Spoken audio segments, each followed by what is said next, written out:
The Legend of Zelda franchise is a series full of games that mean so much to so many people. So many gamers have fond memories of playing the games either when you're a child or in your teen years and making unforgettable memories with special moments that range across 30 years of existence. That's why people get so defensive of their favorite Zelda game. Everyone remembers playing their very first game as a child on their first Nintendo console and it being their favorite game of all time. So much so that anytime someone tries to criticize it, emotions get heated because of how special the game is to them. However, today, we're taking off all the nostalgia glasses and we're gonna get down to the truth. What is actually the very best Zelda game ever?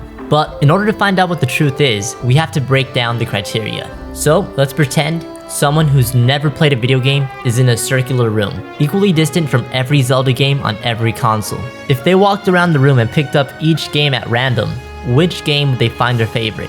That is today's criteria. So let's get right into the ranking. So first off, in very last place, we have Zelda 2: The Adventure of Link.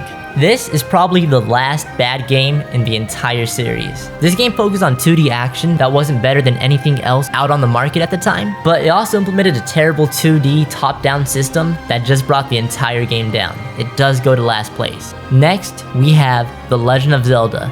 This is the original game, selling over 6.5 million copies, which is insane, especially for the time. However, if we're looking at it objectively, even though it is the origin of the entire series, when you compare it to modern games, it just doesn't stand up. Next up, we have Oracle of Seasons and Oracle of Ages. I'm bunching these two games together because they're both very similar, came out on the same day, and both share the same flaws. It's not really their fault because they did the best they could with the technology at the time. However, if someone who's never touched a game had the option between this and Tears of the Kingdom, which one do you think they're going to choose? It's 2D, it's flat, even though the story may be compelling and the gameplay is solid as the 2D games were. If we're looking at these games objectively without nostalgia glasses, it does place low on the list. Next up, we have The Legend of Zelda: A Link to the Past. It's one of the few Zelda games that I never ended up beating. Even though the gameplay was good, the game drags on way too much. The game's plot didn't keep me interested and I ended up dropping the game. That's why it's placed so low. However, this is where the games objectively are good. Everything on this list from here on out is an objectively good game. You could play it, you could have a great time with it. However, not growing up with 2D gaming, I just couldn't get past the technology barrier and the plot slowed down way too much and I ended up dropping it, which is why it's so low. Next up, we have a really controversial pick. However, it's The Legend of Zelda: Spirit Tracks. This game is great. This game is amazing. It's 3D finally, it's fun, it's lighthearted, and it has a good plot. Or at least it would be amazing if it wasn't for one giant flaw: the movement system. The movement system in this game brought the entire experience down. I promise you, you'll get used to it after a while, but if you had the choice between playing it with the stylus or normally, I promise you bro, you would choose normally every single time. And for those of you defending it, saying that this style is much better, well, every single Nintendo console ever since then has also had a touchpad. So why doesn't every Zelda game always control like this? It's because they knew it was a bad idea and they gave it up because it really hurt their sales and it hurt a lot of people. Whenever you hear of famous games from the DS era, you don't really hear these, even though they're great games and would have been amazing if it just wasn't for this. So whoever's decision this was a terrible idea, bro. Next up, we have The Legend of Zelda: Phantom Hourglass. What gives this game the edge over the Spirit Tracks? Even though the train is amazing and really fun, it just doesn't compare to the freedom of a boat. Story-wise, they're both pretty much equal. However, that's the only thing that gives us an edge. They both share the same flaw of controlling with the stylus, and they're both very similar, so they place very close to each other. Next up, we have Legend of Zelda: Four Swords Adventure. This game is great, and way more fun. However, the big flaw it has is that you need to constantly have 4 people if you want to enjoy the game fully. There is a single player mode, but it's pretty hard. Also, the game's pretty short, especially compared to other Zelda games. So even though we can have very high highs, the flaws that it has puts it very low. It does enjoy the improved graphics thanks to the GameCube, and would probably be the highest rated 2D game if it wasn't for the flaw of the multiplayer being almost necessary. Next up, we have the highest rated 2D Zelda game. The last couple games are good, but from here on out is where the list begins to become great. Because every game on here is no longer good. It's great. If you play it, you'll love it, you'll beat the entire thing, and you'll have a great time. So, starting off, the highest rated 2D game is The Legend of Zelda, The Minish Cap. This game has a beautiful art style. It has a very engaging story right from the start.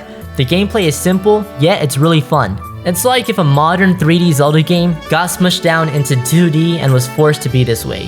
When you play it, it really feels like a 3D game, but thanks to the technology at the time it was made, it got forced down to 2D and it ended up like this. However, I really have to say, this is by far the best 2D Zelda game. If you want to play any 2D Zelda game, this is definitely the one to play. Next up, we have The Legend of Zelda, Link's Awakening. This game is good, but it has a couple flaws. First off, it's a 2D game. Secondly, the art style, you just can't get behind. It doesn't feel like you're playing an actual adventure. It feels like you're watching a kid play with his toys. I know that's an artistic choice that very few people like, but the majority of people would probably prefer a more realistic, more believable art style. And if you can't do that, at least get rid of the camera effect that makes it look like you're looking at a ton of toys jump around. If I wanted to play that, why wouldn't I just get some Legos in real life and play with them on my table? I'm playing a video game, bro. I want to play a real game about a real story.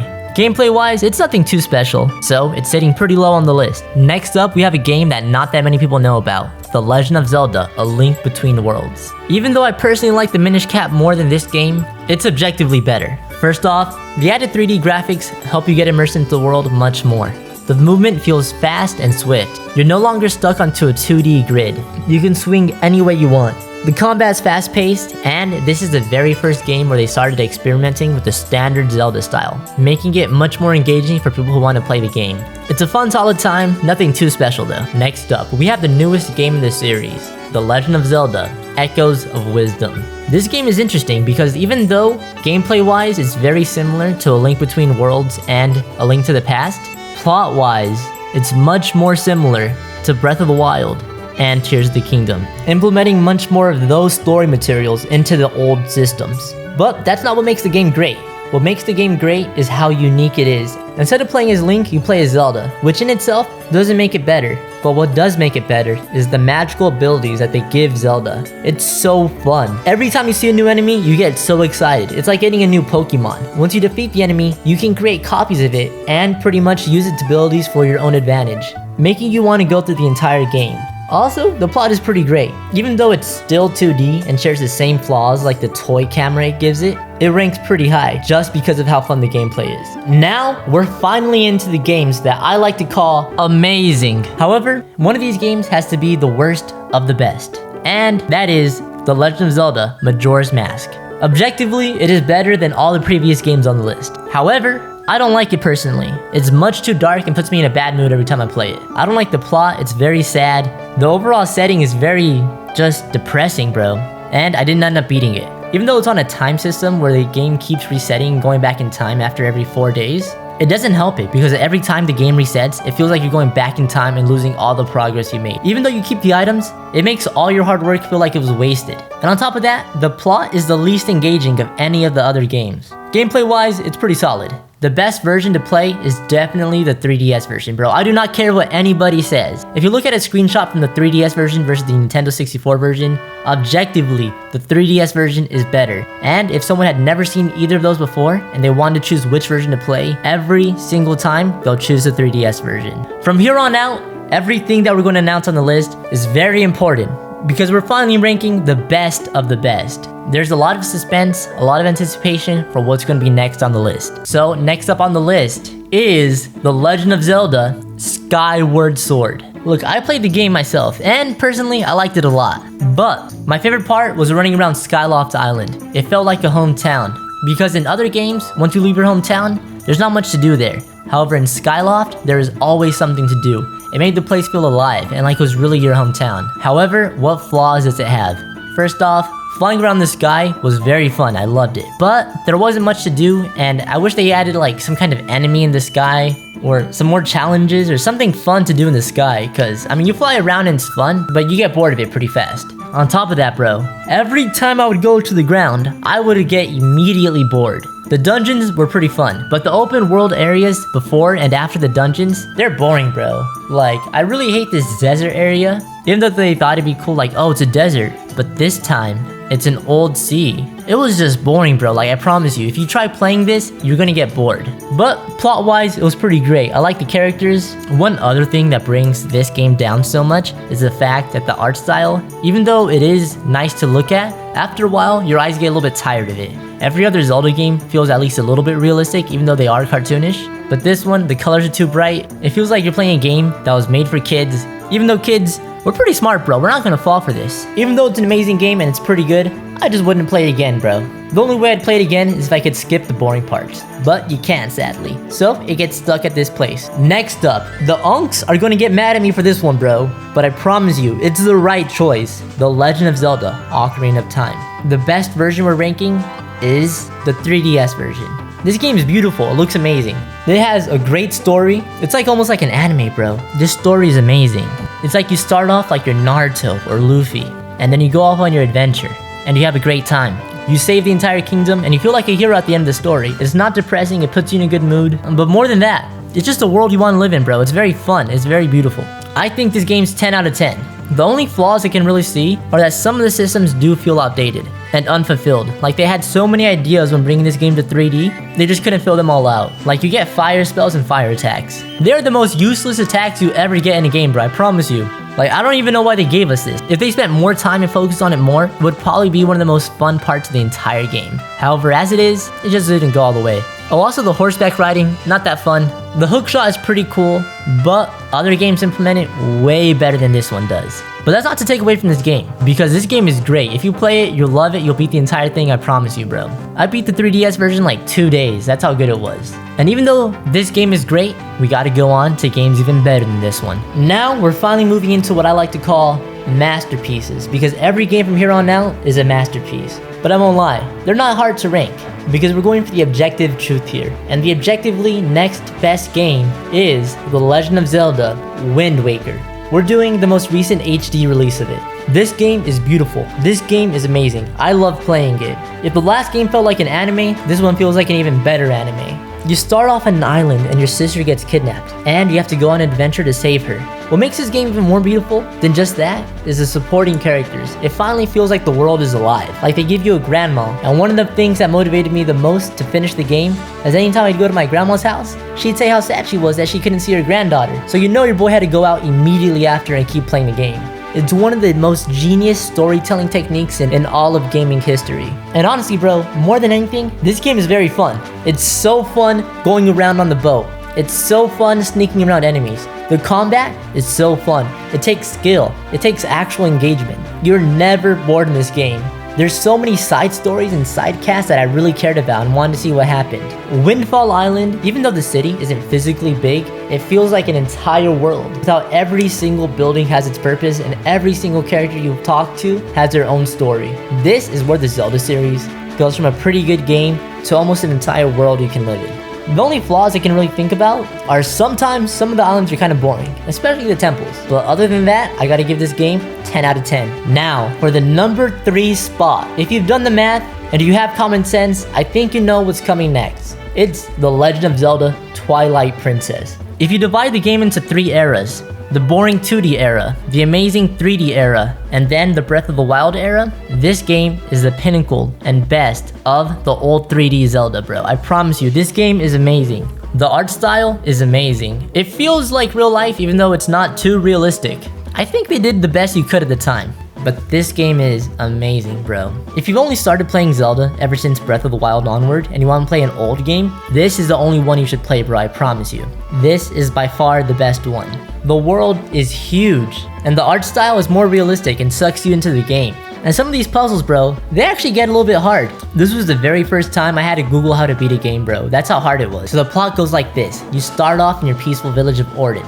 It feels almost like an Animal Crossing game, the little tasks you have to do with your friends. And you find things to keep yourself entertained, like backflips or whatever. But slowly, more and more villains begin invading your land. And you have to rise up as a hero. Then 2 kids from your town get kidnapped and you have to go save them. And slowly, as more and more tragedies keep getting thrust upon your town, you have to keep rising and rising higher. It's a great coming of age story that makes you feel very important. But once you set off on your adventure actually, The world is huge, and it takes you to places you'd never expect you to go. In every Zelda game, you have the typical water dungeon, the typical fire dungeon, the typical forest dungeon, but this one adds amazing places. Like first off, you have this desert area. You have this weird western town where you gotta have a gunfight with the bow. It's very fun. You have the rich city that's full of people. You have a crazy sky world. And each time you think the game's about to end, it keeps on going in the best way possible. This game is way longer than you would expect it to be when you first set out, bro. I thought I could beat the game in like 10 hours. I was wrong. I was definitely wrong, bro.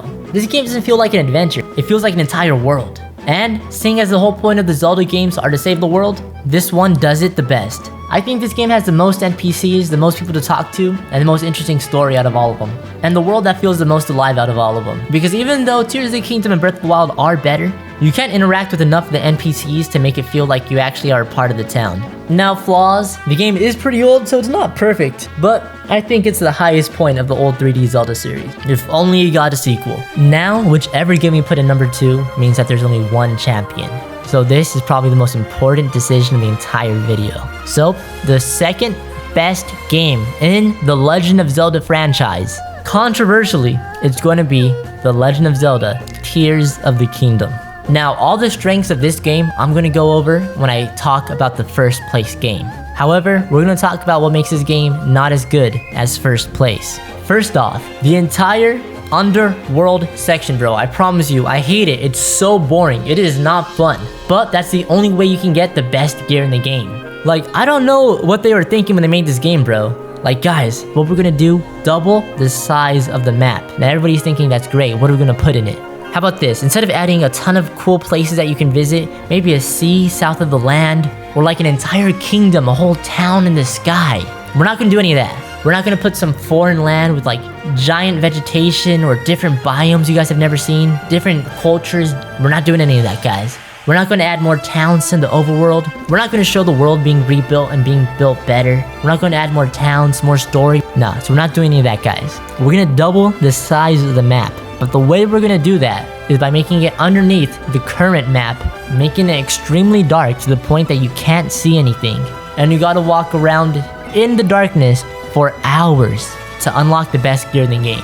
What do you guys think of that? Yeah, that was the dumbest thing they could have done, bro. I promise you, the underground is so boring. I have no idea why they added that. And if we go to the overworld, they barely added anything, bro. Like, it's not fun. I think you get more content of hours in the previous game. But we will talk about its positives. First off, the crafting system is pretty fun. But I'm gonna be straight up, bro. I barely used it. I built like a little flying machine and that was it, bro. I mean, I was like, that's it. The crafting ability is cool, but like, I don't know, bro. I don't like walking around with ugly stuff, like this ugly stuff. Like, it's not that fun. Like, I don't want to be walking around with a sword with a box at the end, bro. It looks kind of silly. The building system is pretty boring, bro. They spent so much time making that amazing. You can build anything you want, but they forgot one thing. It's not fun. It's way easier to just go up to someone and swing a normal sword than it is to do all this boring building stuff and finding out what the best combo of a goblin part on my sword is. I can just hit it with the sword, bro. It's way easier. It's not that hard. Although I won't lie, some of the items you can add and fuse are pretty great. The only problem is, they spent so much time crafting the system and the underworld, they forgot to add things that people would actually want to play. Like, objectively, bro, do you want to play underground where you can't see anything, and it's boring, and it's dark, and it's depressing? Or do you want to play on a nice open grass field where you're exploring new lands, new cities? They should have looked at their biggest copycat, Genshin Impact, and copied from them and added those kind of towns and cities. It would have made the game way better. Like, imagine, instead of adding the underworld, they add an amazing port city way south that you have to sail through, where they add an entire side quest where you travel on a boat and you have to fight off monsters and pirates who are trying to attack your boat. Then you finally get to your destination and it's a giant island filled with so many new biomes, so many new kinds of trees, so many new kinds of animals, so many new kinds of enemies. An entire port city full of a ton of NPCs that you can talk to and you help save. But instead of adding cool stuff like that and making the game longer, they had decided to add crafting, a building system.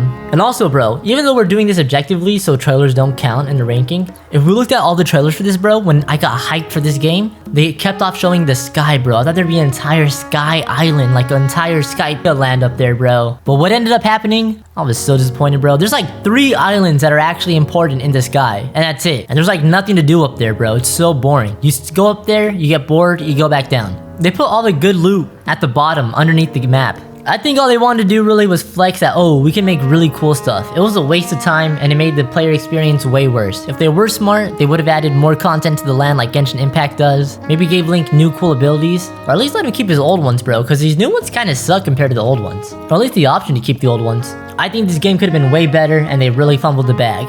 They took into a direction that was the wrong direction, bro. But enough ranting. Now we're gonna go on to the pinnacle of the Zelda series, to what is probably the best game of all time, if we don't count Spider-Man 2 or Hogwarts Legacy. But the very best Zelda game of all time, what game would they choose to walk out of here with is The Legend of Zelda Breath of the Wild. Imagine having no idea what a video game is and picking this up for the very first time. Your mind would be blown. You'd probably have some trouble controlling it, but you'd be pretty impressed with this game. I'm sure in the future, there'll be games that are 1,000 times better than this one, that'll blow your mind even more than this one does. But for the time, this game is pretty amazing. First off, we want to go into the story. The game starts off and you're confused as what's happening, bro. You wake up with no memories and you walk around a giant empty land and you see a mysterious old guy in a cloak. You talk to him and he gives you instructions about what to do, and once you follow him, do a little stuff, you end up thrust into a giant, beautiful world with so much to explore. And look, per rules of this video essay, I can't talk about it in context, but I think it's a little important, because after years of having nearly linear games for a game series that was originally designed to be open world, and honestly, in a market full of open world games, this is the first time a game has been truly open world. As soon as the game starts, you can go fight the boss immediately. No game in history has ever done that. The game gives you such a sense of freedom. And it's so vast and so huge, but the game doesn't give you giant arrows pointing to where you want to go. It lets you go anywhere, and you stumble across these little treasures of story anywhere you go. I think the combat in this game is probably the best combat I've had in any game ever. You know what, guys? I've been gushing about this game longer than I've talked about any other game in this entire essay. But you know what? It's still not enough. This game is a masterpiece. A masterpiece deserving of its own video. So I want you guys to go watch that video essay, or you could also watch my game theory video about who Link from Breath of the Wild should marry.